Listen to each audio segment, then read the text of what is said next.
Le petit azalaka tellement calme, Obalobaka calme, très proche de sa maman, bébé à maman, fils à maman. Beaucoup mais maman na bobo memi. Mwana azaka na posaka azalaka na maman na ye, fils à maman très doux, très calme, ba qualité belé. Namoni message ekoti na groupe.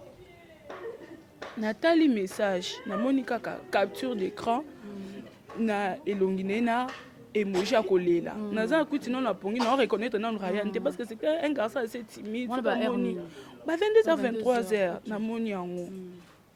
Natali Bonobi Nabi wana nani wana la sœur qui m'a envoyé ça azotunanga. Est-ce que tu reconnais ces petits garçons? Moi je dis petit garçon on a su reconnaître c'est qui? Oh non, c'est Ryan. Dès qu'elle m'a dit Ryan, je n'ai même pas vu besoin de demander encore l'enfant de qui. Je me suis souvenu directement que c'est le petit, il y a Déborah. Je dis Ryan, ça va mon petit, il a grandi énormément. Là, c'est vraiment une récente photo. Bien, il a grandi. Elle me dit oui, il a grandi. Je lui ai dit, ne me dis même pas qu'il est mort. Parce que tu as mis l'émoji qui date de pleurer. Ne me dis même pas qu'il est mort. Oh oui, il est mort. J'ai dit, il est mort comment? Comment il est mort? Oh non, il a été poignardé. À l'instant qu'elle m'a écrit ça, j'entre dans le statut. Je vois d'autres personnes, d'autres sœurs avec qui on était à Matadi. Elle a été poignardée. Je ne savais pas encore à ce moment-là, poignardée par quoi? Comment? Le visage, par qui? Je ne vois pas le visage de l'enfant. Le matin ici, au moment que je suis en train de venir pour voir la maison, pour voir sa maman et voir toutes les personnes qui sont ici, j'apprends que c'était un bistouri.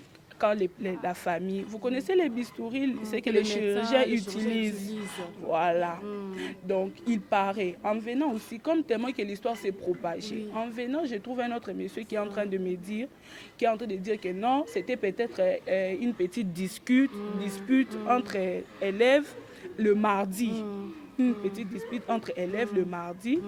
Et puis, mercredi, le criminel en question, parce que moi, je ne l'appellerai jamais un enfant. Ce n'est pas un enfant, c'est un criminel. Mais est-ce que les parents étaient au courant de la dispute en question? Non, parce que sa mère dit que le mardi, après le drame, la dispute en question, lui, il est rentré à la maison comme si de rien n'était. Ils ont joué à la balle, ils ont joué tranquillement. Parce que sa mère a dit que d'habitude, quand il y a une petite dispute, ça fait même pas 2 semaines, c'est une semaine. Donc, une semaine, car les longs des mois, on a ça dans la classe. Donc, ils ne se connaissaient presque pas. Une semaine. Elle a dit que elle a dit que lui, quand il a un problème, il est peut-être dans son coin, il ne dira rien, il ne va pas parler. Et puis sa mère connaissait, et puis mais elle a dit qu'il était blanc comme neige, aucun problème, l'enfant joue, il rit avec ses frères, ses sœurs, il est tranquille. Pendant que les criminels, lui de son coin, il a gardé ça dans le cœur. Il s'est dit que bon, je vais analyser mon plan. Je vais faire comment? Parce que si on va prendre l'effet que c'était une petite bagarre entre élèves, ça ne va pas marcher. C'est un criminel, c'est un psychopathe cet enfant. Il s'est dit quoi? Moi, je vais rentrer à la maison, je vais prendre le bistouri, je mets ça dans mon sac. Comme on ne contrôle pas, personne ne saura que j'ai les bistouris. Il vient à l'école. Il ne va pas attaquer au moment de la récréation. Il ne va pas attaquer au moment où les amis peut-être partent à la toilette ou peut-être comme ça. Parce qu'il sait qu'à ces moments-là, les gens, les professeurs, les gens de la sécurité sont là autour. Et ce sont des gens d'assez grands gabarits qui, quand il va essayer d'attaquer, les gens pourront venir intervenir plus facilement. Il s'est dit, je vais faire quoi? Je vais attaquer pendant les moments où il est les plus vulnérables. Le moment de la sortie, nous tous, on a été au banc de l'école. On connaît pendant la sortie comment les élèves sortent. Il y a une foule terrible. Moi-même, quand j'étais étudiant, élève, je faisais quoi? J'attendais que tous les élèves commencent à sortir pour que moi je sorte. Parce que je sais que devant le portail, il y a beaucoup d'élèves. Tu vas te bousculer jusqu'à ce que tu vas sortir. Mais selon le témoignage, Ryan n'est pas sa seule victime, apparemment. Oui, c'est ça. J'aboutis. Parce que l'histoire est encore là. Lui, moi, je suis en train d'analyser ça comme un psychopathe. Moi, je ne le vois pas comme un enfant. Okay. C'est un plan qu'il a élaboré minutieusement dans les millimètres près. Il vient, il attaque. Il attaque, d'après les témoignages, on dit que l'enfant qui est venu s'interposer, pour faire en sorte qu'il n'aille pas plus loin, il attaque aussi l'autre. Il attaque l'autre. Je viens de voir même à peine une photo. J'ai montré même à son frère qui est à côté. J'ai pensé que c'était Ryan. Il m'a dit que ce n'est pas Ryan, c'est son ami. Donc c'est que c'était grave. Le sang recoulait partout, bien étalé. Il est là. Donc c'était grave. Donc il attaque le deuxième. Et puis lui encore, peut-être, il voulait peut-être aider l'ami qui est venu l'aider. Paf, il lui donne encore un autre. Et c'est ça.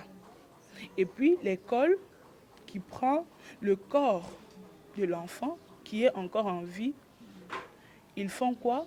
Ils l'amènent à Saint-Joseph. Pourtant, Sévigné est non loin de HJ. Sévigné est non loin de HJ. Ils ne sont même pas à, je ne sais pas d'une distance de combien. À ce moment-là, c'est une urgence.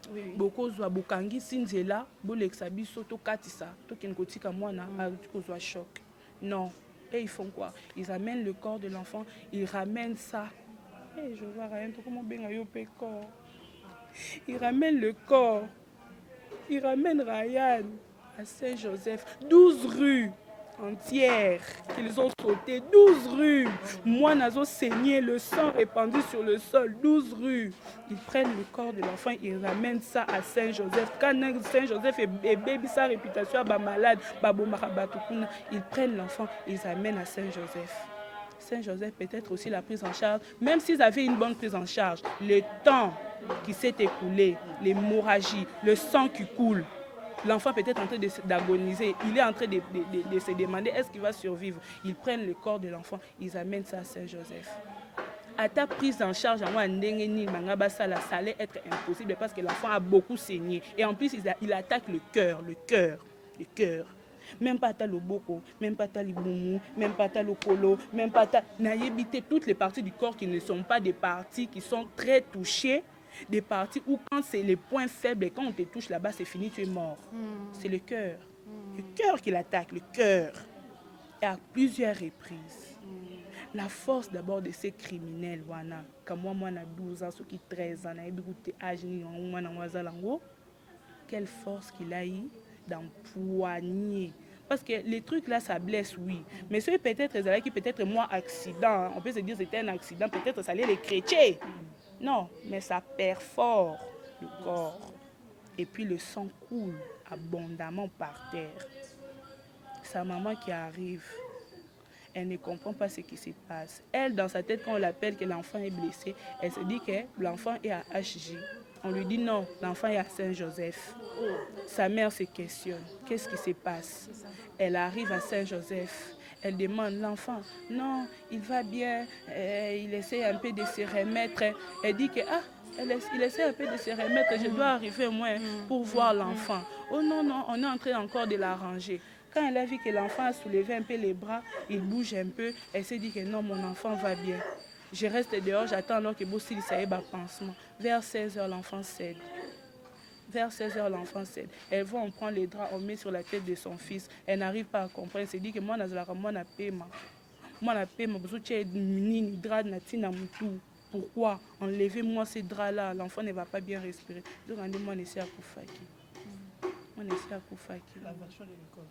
Mais non, qu'est-ce que l'école, le directeur, le superviseur, je ne sais pas, qu'est-ce qu'ils vous ont donné comme version? D'après le journaliste qui est venu, il a dit que l'école a dit qu'ils se sont battus à l'extérieur de l'école. À l'extérieur de l'école. Pour faire porter les chapeaux. Peut-être après, ils vont rajouter encore d'autres versions pour dire que les deux enfants étaient déjà des bandits. Et les deux ne s'entendaient pas, se chamaillaient, c'était des enfants bagarreurs. C'est faux. Ça s'est passé à l'enceinte. À l'enceinte. On a vu les images, le sang est dans une salle de classe. C'est ça encore qui me donne encore froid au dos. C'est dans une salle de classe. J'ai vu le pavement, les ciments d'une salle de classe.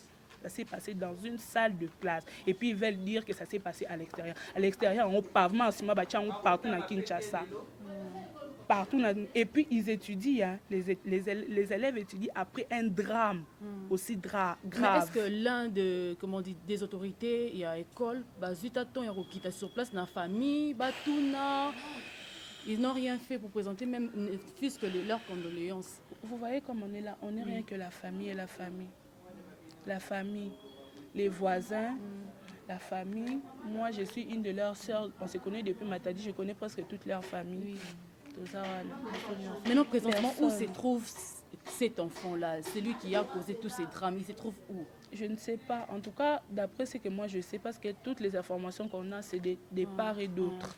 Donc, je ne saurais jamais me dire à 100% que c'est ça. Mais d'après ce que j'ai entendu, après, à peine on a appris que... Moi, on m'avait même dit que l'enfant s'était enfoui et sa famille.